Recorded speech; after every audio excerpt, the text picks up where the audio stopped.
열왕기하 3장 1절부터 12절 말씀 함께 읽겠습니다. 유다의 여호사밧 왕 18째 해에 아합의 아들 여호람이 사마리아에서 이스라엘을 12해 동안 다스리니라. 그가 여호와 보시기에 악을 행하였으나 그의 부모와 같이 하지는 아니하였으니 이는 그가 아버지가 만든 바알의 주상을 없이 하였음이라.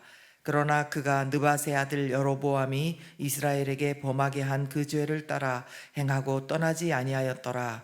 모압 왕 메사는 양을 치는 자라. 새끼 양 10만 마리의 털과 순양 10만 마리의 털을 이스라엘 왕에게 바치더니 아합이 죽은 후에 모압 왕이 이스라엘 왕을 배반한지라.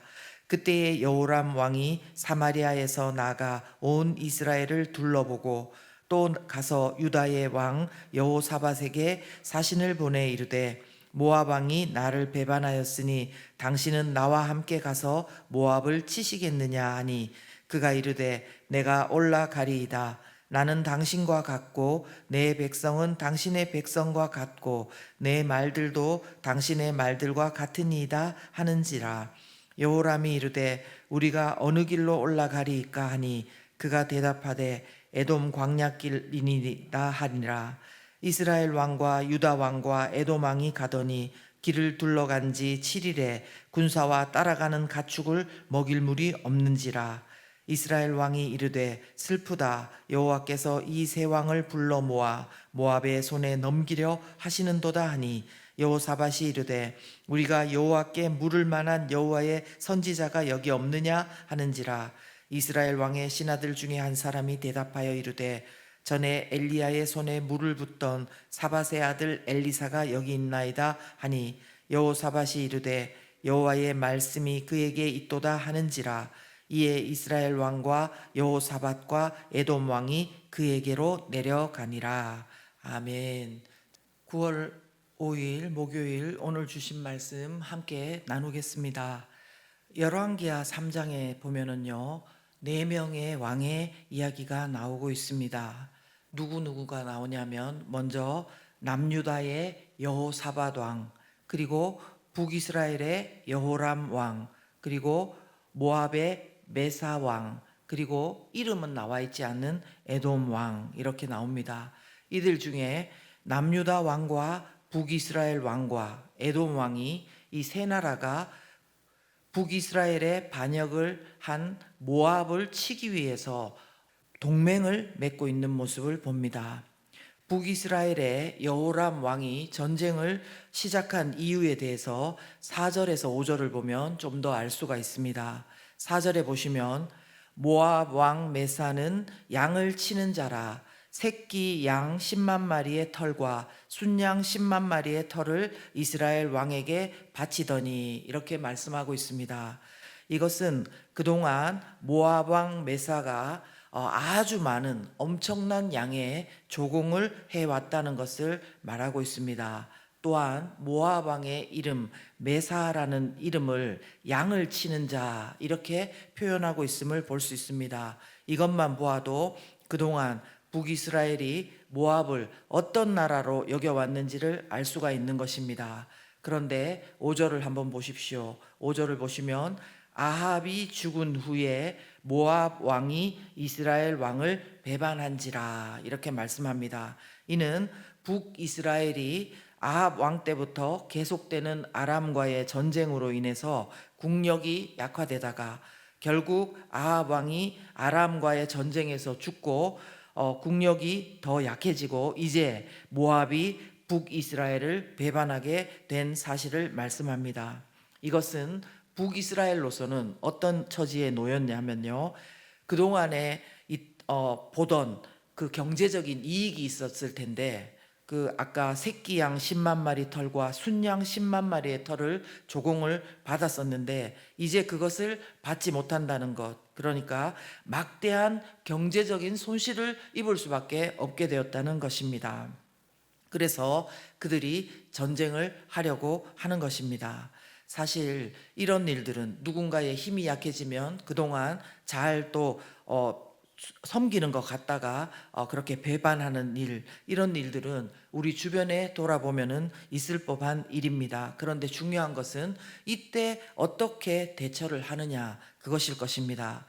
6절과 7절 상반절을 보면 이런 위기에 처한 북이스라엘 왕이 어떻게 대처했는지 잘 나타나 있습니다. 그때가 언제입니까? 모압이 북이스라엘을 배반한 그때에 여호람 왕이 사마리아에서 나가 온 이스라엘을 둘러보고, 이렇게 말씀합니다. 여기서 둘러보고, 이것을 그 전에 우리가 보던 개역 한글 번역에서는 온 이스라엘을 점거하고, 이렇게 말을 했습니다. 즉 무슨 말이냐면, 이는 북이스라엘의 여호람 왕이 온 이스라엘 전역에서 군사를 다 소집했다는 겁니다. 사람의 수를 세고 그렇게 해서 군사를 소집해서 조직했다는 것입니다. 그리고 7절 상반절에 보면은 어떻게 하냐면, 또 가서 남유다 왕한테 간 거죠. 여호사밧에게 사신을 보내 이르되, 모압 왕이 나를 배반하였으니 당신은 나와 함께 가서 모압을 치시겠느냐, 이렇게 말합니다. 그때 남유다의 여호사밧 왕도 전쟁에 동참하게 됩니다. 그리고 이후에 그들은 전략적으로 모압을 치기 위해서요, 에돔 광야길로 가기로 결정을 합니다. 그러면서 이제는 에돔 왕까지 이 전쟁에 끌어들인 것입니다. 북이스라엘이 전쟁에 남유다의 왕을 끌어들이고 또 이제 에돔으로 간다 하면서 에돔까지 끌어들이는, 이것은 뭐냐면요, 되게 굉장히 전략적인 일이라고 하는데요, 모압 북쪽에는 아람이 있었습니다.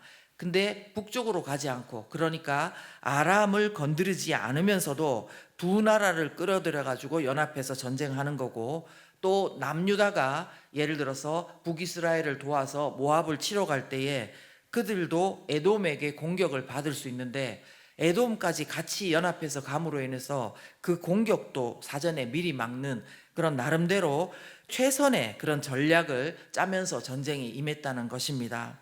인간의 열심과 모든 일을 예측하고 정말 치밀한 계획을 잘 세운 것 같은 그런 모습입니다. 여러분, 세 나라 대 한 나라, 그냥 듣기에도 한 나라가 이 세 나라를 이기기는 어렵지 않겠습니까? 그런데 우리의 인생 가운데 우리가 살아보면은 알지만은, 모든 것이 이렇게 우리가 열심히 한다고 모든 것을 다 예측해서 한다고 해서 그것이 그대로 이루어지지 않는 것을 경험을 하게 됩니다. 오늘 세 나라 연합군들도 바로 그런 상황을 만나게 되었습니다. 북이스라엘의 여호람 왕 입장에서는 예기치 못한 큰 위기가 왔을 때 지체하지 않고 그에 맞설 군대도 조직하고 또 원군까지 두 나라에서 얻었고 좋은 전략까지 세웠으니까 이제는 다 되었다고 생각을 했을 것입니다. 그런데 막상 전쟁을 시작하고 나니까 오히려 반대의 상황을 맞게 됩니다. 9절의 상황입니다. 이스라엘 왕과 유다 왕과 에돔 왕이 가더니 길을 둘러간 지 7일에 군사와 따라가는 가축을 먹일 물이 없는지라. 아멘. 무슨 말씀입니까? 전쟁은커녕 이 세 나라 연합군이 7일 만에 다 죽게 된 상황이 된 것입니다. 다른 어떤 거면은 어디에서 뭐 조달을 한다, 어떻게 한다 하겠지만, 다른 무엇도 아니고 사람의 능력으로는 할 수 없는, 물이 없는 그런 상황이 된 것입니다. 여러분, 우리가 때로는 하나님께서 오늘 본문처럼 이렇게 우리에게 브레이크를 거는 듯한 그런 상황을 만날 때가 있습니다. 여기 보시면, 오늘 보면 북이스라엘 왕에게 하나님께서 드러내신 게 있습니다. 뭐냐 하면은, 그동안에 그가 의지하고 안정감을 가지고 있던 그 모압의 조공이 끊어짐으로 말미암아 그동안 그들이 가지고 있었던 그 안정감의 무게가 실제 어디에 있었던가, 그것이 드러나게 하시는 것입니다. 이제 또 보면은 그들이 인간적인 방법들을 세우고 연합까지 하면서 전쟁의 상황을 잘 넘어가 보려고 했습니다. 여러분, 이 북이스라엘의 왕에 대해서 성경은 어떻게 평가했냐면은, 2절에 보시면 그가 여호와 보시기에 악을 행했지만은 그 부모와 같지는 않았다는 것입니다. 왜냐하면 바알의 주상을 없이 하였기 때문이라는 것입니다. 부모보다는 낫고 누구보다는 나았다는 것입니다. 그러나 결국 그도 하나님께 가까이 간 게 아니라 느밧의 아들 여로보암이 이스라엘 왕들에게 범하게 한 그 죄를 따라 행하고 떠나지 않았다는 것입니다. 그리고 남유다 왕이 어땠는지 나옵니다. 7절 후반절에 보시면 그 북이스라엘 왕이 와서 같이 전쟁을 하자고 할 때에 하나님께 전혀 묻는 장면이 없습니다. 같이 전쟁하러 가자고 했을 때 그가 남유다의 왕이 대답하는 걸 보십시오. 내가 올라가리이다. 나는 당신과 같고 내 백성은 당신의 백성과 같고 내 말들도 당신의 말들과 같으니이다. 이렇게 하면서 북이스라엘 왕에게 그런 충성도 아니고 이건 무슨 동맹도 아니고 그런 잘못된 지금 그런 것들을 맺고 있는 것입니다. 여러분, 하나님께서는 이처럼 이런 상황 가운데 전쟁을 해야 하는데 군사는 물론이고 가축도 먹일 물이 없는 절대절명의 순간을 맞이하게 하면서 우리가 그때 하나님을 찾도록 그렇게 하시는 것입니다. 이들이 어떻게 했습니까? 이들도 마찬가지였습니다. 하나님만이 하실 수 있는 그 일에 맞닥뜨리자 그들은 하나님을 찾았습니다. 11절 보시면 여호사밧 남유다 왕이 갑자기 정신을 차린 듯이 우리가 여호와께 물을 만한 여호와의 선지자가 여기 없느냐 이렇게 말을 합니다. 이에 북이스라엘 왕의 신하 중 한 사람이 이제 엘리야의 종 엘리사 그 이야기를 하면서 그들은 그것을 듣고 함께 엘리사를 찾아가게 됩니다. 12절 보시면요, 여호사밧이 이르되 여호와의 말씀이 그에게 있도다 하는지라. 이에 이스라엘 왕과 여호사밧과 에돔 왕이 그에게로 내려가니라. 아멘. 그렇습니다. 이제서야 그들은 함께 여호와의 말씀이 있는 엘리사를 찾아 내려가게 된 것입니다. 이제야 제대로 하나님과의 관계가 맺어지고 있고 그들의 이제 상황은 반전이 되기 직전입니다. 그렇습니다. 하나님은 우리가 위기 때에 하나님을 찾지 않고 우리의 방법으로 우리의 열심으로 사람들과 동맹하면서 이렇게 하는 것을 기뻐하지 않으십니다. 하나님은 위기뿐만 아니라요, 모든 삶의 자리에서 하나님의 하나님 되심을 우리가 인정하기를 원하십니다. 우리가 하나님의 영광과 하나님의 임재를 진심으로 간절하게 구하기를 원하시고 그 하나님과 또한 친밀한 교제를 하나님은 원하십니다. 우리는요, 우리 시선에는 경제적으로 우리가 이 일로 얼마나 손실을 입었고 이 일로 우리가 앞으로 얼마나 고생을 하게 될 것이고 그것이 중요하지만 하나님의 시선에서는 그런 위기 상황 그것이 재앙이 아니고 정말 하나님 시선에서 볼 때 위기 상황은요, 하나님이 우리 인생에 안 계신 것입니다. 하나님이 계신데도 전혀 하나님을 의지하고 찾지 않는 것입니다. 하나님과의 친밀한 교제가 단절되고 하나님을 의지하고 찾지 않고 하나님의 영광과 임재를 구하지 않는 것이 하나님 보시기에는 더 큰 절망, 더 큰 위기의 상황으로 보시는 것임을 우리가 마음에 새기게 되기를 바랍니다. 예레미야 말씀 가운데 그런 말씀이 있었지요. 29장 11절 예레미야 말씀에 너희를 향한 나의 생각을 내가 아나니 평안이요 재앙이 아니라 너희에게 미래와 희망을 주는 것이니라. 그렇게 말씀하셨습니다. 때로는 우리가 하나님께서 우리의 평안을 깨는 듯한 하나님의 그런 일하심에 이해가 되지 않을 때도 있고 또 하나님께서 하시지 않으면 안 되는 그런 상황을 만날 때 낙담하고 절망하게 되지만 또한 그때 하나님의 사랑에 의심이 들 때도 있지만 하나님은 그것이 아니라는 것입니다.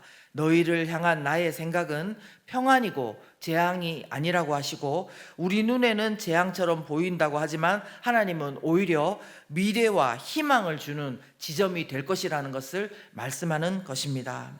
요즘 저와 여러분 가운데 혹시 어려운 상황을 맞고 있다면 이것이 우리의 섣부른 인간적인 대처로 막아지지 않기를 또 바랍니다. 막아져야 되는 것이 아니라 오히려 이 일을 통해서 우리가 하나님을 간절히 찾고 구하게 되기를 바랍니다. 그리고 이 상황들이 재앙이 아니라 평안이요 미래와 희망을 주시고자 하는 하나님의 그런 부르시는 지점임을 깨닫고 하나님께 나아가는 저와 여러분 되시길 예수 그리스도 이름으로 축원합니다. 네, 이 시간 함께 기도하겠습니다.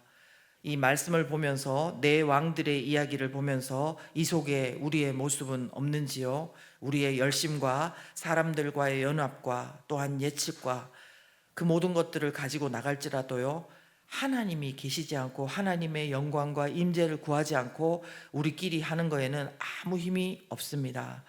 이 시간 혹시나 그런 일이 있다면 하나님, 우리가 하나님을 간절히 이 시간 찾습니다. 어떻게 해야 될지요? 하나님께서 이 가운데 우리를 만나 주시옵소서. 하나님께서 이 모든 일들을 열어가 주시옵소서. 우리의 하나님과의 단절되었던 그 관계가 회복되길 원합니다. 함께 기도하겠습니다.